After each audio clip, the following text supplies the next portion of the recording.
एक था सनकीलाल।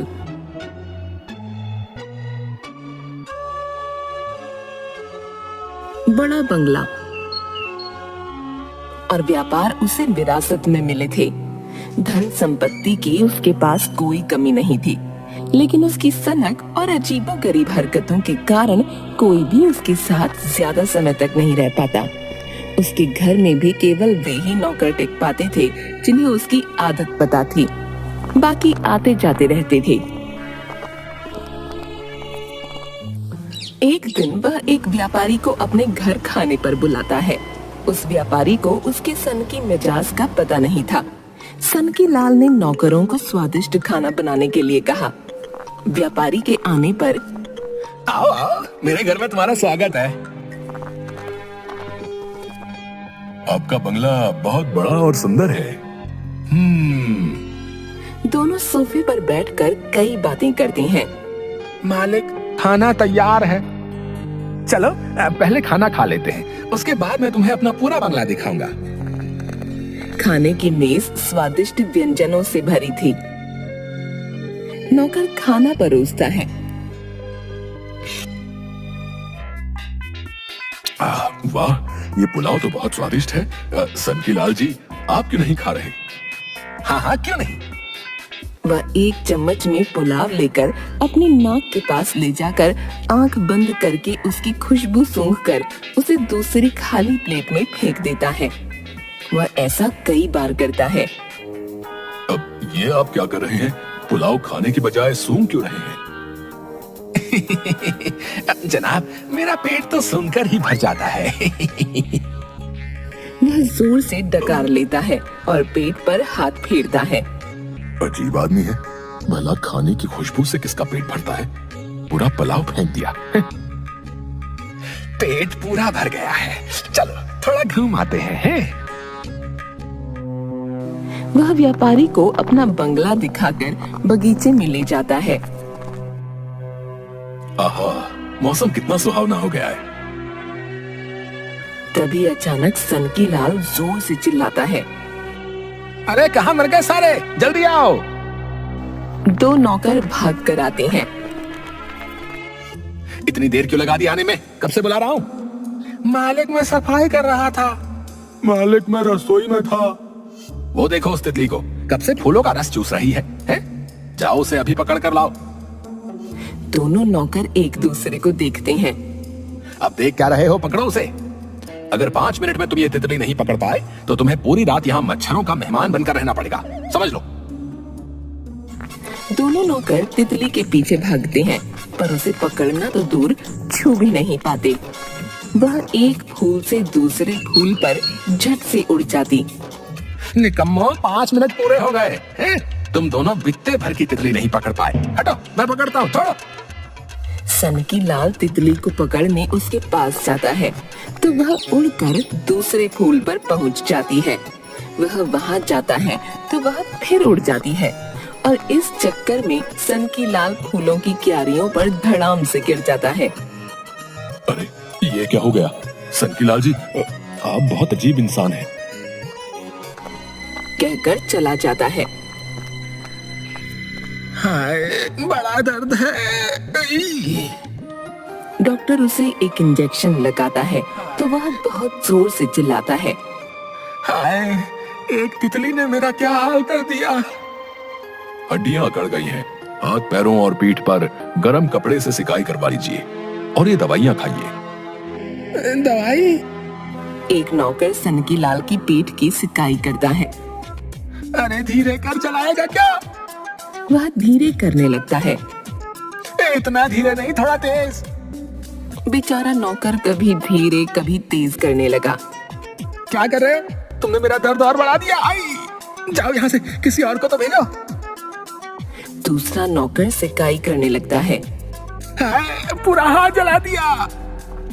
इस चक्कर में उसके कई नौकर काम छोड़कर चले गए।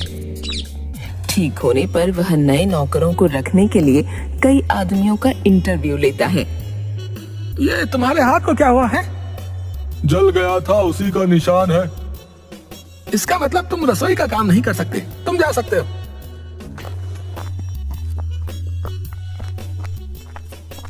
मैले कपड़े पहने दूसरा आदमी आता है। तुम अपने दांतों को कैसे साफ करते हो? दंत मंजन से। तुमने अपने कपड़े कब से नहीं धोए? वो सनकीलाल उसे बाहर जाने का इशारा कर देता है। देखा, पगार बढ़ाने के बावजूद कोई ढंग का आदमी नहीं मिल रहा। बाकियों को जाकर कहो कि कल आए। अब मैं थक चुका हूँ। इस तरह तो मालिक किसी को नहीं रख पाएंगे। मैं अकेले कब तक इन्हें झेलूंगा।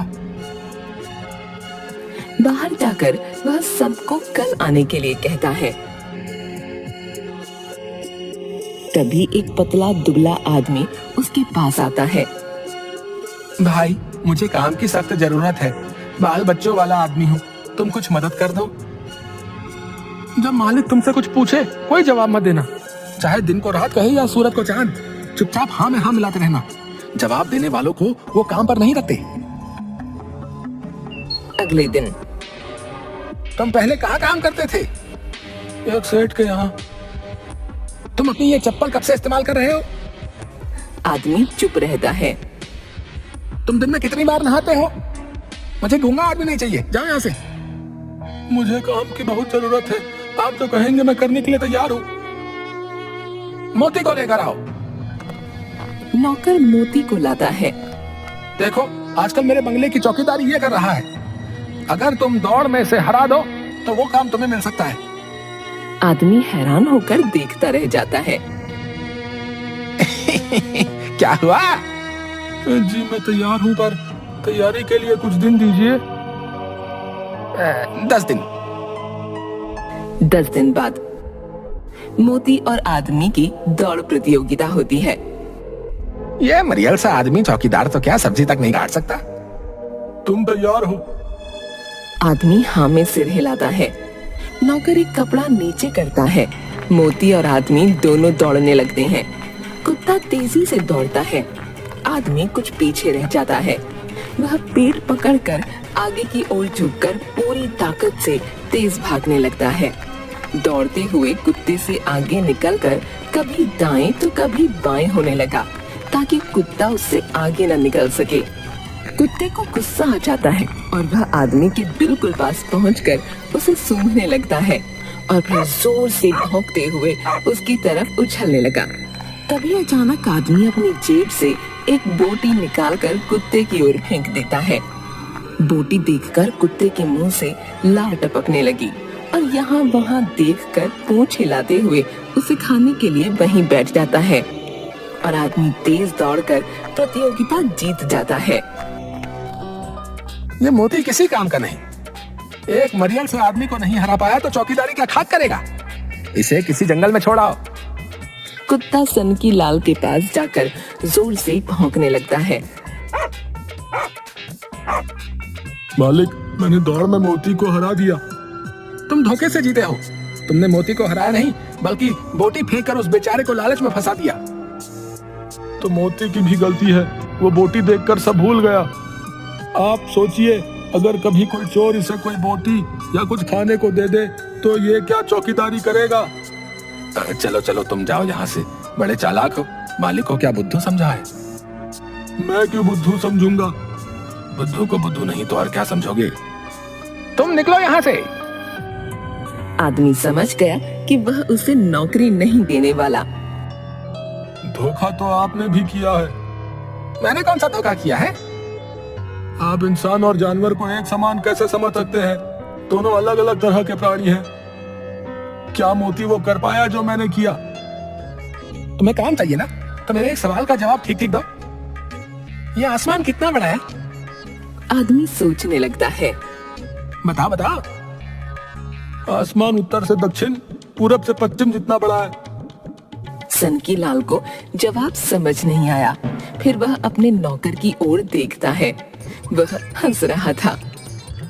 लगता है इसे जवाब समझ आ गया। अगर मैंने कहा कि मुझे समझ नहीं आया तो ये दोनों मुझे मूर्ख समझेंगे। तुम आदमी समझदार हो पर बोलते ज्यादा हो।